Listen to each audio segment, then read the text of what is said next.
गुफ्तगू तूने सिखाई है, मैं तो गूंगी थी। गुफ्तगू तूने सिखाई है, मैं तो गूंगी थी। अब मैं बोलूंगी तो बातों में असर भी देना। मोहतरम सदर साहब, असातिज़े करम और मेरे हमजमात साथियों, अस्सलाम वालेकुम। मैं एक शेर के साथ अपनी तकरीर का आगाज करती हूँ। हालांकि ये बर वक्त कहानी नहीं लिखती, हालांकि ये बर वक्त कहानी नहीं लिखती, तारीख कभी खून को पानी नहीं लिखती। मैं इसलिए जिंदा होकर मैं बोल रही हूँ, मैं इसलिए जिंदा होकर मैं बोल रही हूँ। दुनिया किसी गूंगे की कहानी नहीं लिखती। सबसे पहले आप तमाम को मेरे तरफ से यौम आजादी की मुबारकबाद। हज़रात, ये वही आजादी का दिन है जिसको हासिल करने के लिए हमारे आबा व अजदाद ने बहुत सी मुश्किलों और मसाइल का सामना किया। ये वही आजादी का दिन है जिसको हासिल करने के लिए हमारे आबा व अजदाद ने बहुत सी कुर्बानियों को पेश किया। ये वही आजादी का दिन है जिसको हासिल करने के लिए महात्मा गांधी ने खुद को भूख से लाचार किया।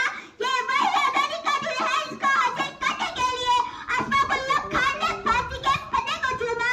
जब भगत सिंह को फांसी के फंदे पर चढ़ाया गया तो उन्होंने अपनी जुबान से अल्फाज निकाले थे, अब भी जिसका खून न खौला हो खून नहीं पानी है, अब भी जिसका खून न खौला हो खून नहीं पानी है, जो देश के काम ना आए वो बेकार जवानी है।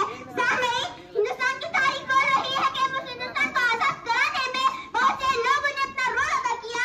अगर हम बात करें बादशाह जफर की तो 1857 की जंग में बादशाह जफर को कालकोठरी के पीछे धक्के लगाया तो मंजूर ने कहा था, दमदमे में दम नहीं है पुकारे मांगो जान की, दमदमे में दम नहीं है पुकारे मांगो जान की। ऐ जफर, ठंडी हुई शमशीर हिंदुस्तान की। जफर ने अंग्रेजों को यूं जवाब दिया कि गाजियों में वो रहेंगे जब तलक ईमान की, गाजियों में वो रहेंगे जब तलक ईमान की, तख्तार लता तक चलेगी फिर हिंदुस्तान की। सामईन, इतिहास बड़ा हमें दोस्ती भाईचारा किसे कहते हैं? 1924 में जब मौलाना अबुल कलाम आजाद को इंडियन नेशनल कांग्रेस का सदर बनाया गया तो उन्होंने अब्दुल सलाम की खुतबे में एक बात कही थी। उस बात से हमें उनका जमुनी तहजीब, इतिहास और तफाक को समझने में ज्यादा आसानी होगी। मौलाना अबुल कलाम आजाद ने फरमाया कि आसमान की बदलियों से कोई फरिश्ता जमीन पर उतर आए और वो मुझसे कहे कि हिंदुस्तान को आजादी उसी वक्त मिल सकती है, इसी लम्हे मिल सकती है, बशर्ते कि हिंदुस्तानी अपने इत्तेहाद और भाईचारे से दस्तबदल हो जाए तो मैं ऐसी आजादी लेने से इनकार कर दूंगा, क्योंकि मुझे यकीन है कि हिंदुस्तान को आजादी मिलने में ताखीर हुई तो इससे सिर्फ मुल्क का नुकसान होगा, लेकिन हमारे मुल्क का इत्तेहाद जाता है हाथ या आलम इंसानियत का नुकसान होगा। मुअज़्ज़िज़ सामईन, हम सभी जानते हैं कि हमारे इस्लाम की बस अंग्रेजों की गुलामी में गुजारे हैं। हम इन दिनों को याद करके इतने बेचैन होते हैं तो सोचे जिन पर हराम गुजरे हैं उन पर क्या बीती होगी। एक शायर ने क्या खूब कहा है, मुत्ताद हो तो बदल डालो निज़ाम-ए गुलशन, मुत्ताद हो तो बदल डालो निज़ाम-ए गुलशन, मुंतशिर हो तो मरो शोर क्यों मचाते हो। आज हम उन देश के वीरों को सलाम पेश करते हैं, उन बहादुरों को, सरफरोशों को, जिन्होंने खून की नदियां बहाकर अपनी जान को हथेली पर रखकर कालकोठी में अपनी कीमती जिंदगी बिताकर फांसी के फंदे को चूमकर और तरह तरह की तकलीफों को बर्दाश्त करके अल्लाह के करम से इस मुल्क में आजादी का सूरज तुलू करवाया। कौन थे वो लोग जिन्होंने अंग्रेज जैसी जाहिर ताकत के सामने मजबूत ईमान बनकर खड़े रहे? कौन थे वो लोग जिन्होंने अंग्रेजों के साथ फतेह किए? कौन थे वो लोग जिन्होंने अंग्रेजों को घुटने टेकने पर मजबूर किया?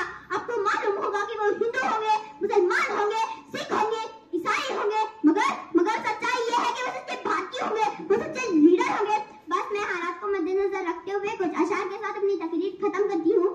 कृष्ण बिहारी लखनवी ने कहा था, आओ सारे मध्य इस वसी में हल करें, कुछ तुम भी जिम्मेदार हो, कुछ हम भी जिम्मेदार हैं, तुम भी अपने हाथ के सारे पत्थर फेंक दो, हम भी सब कुछ भूल जाने के लिए तैयार हैं।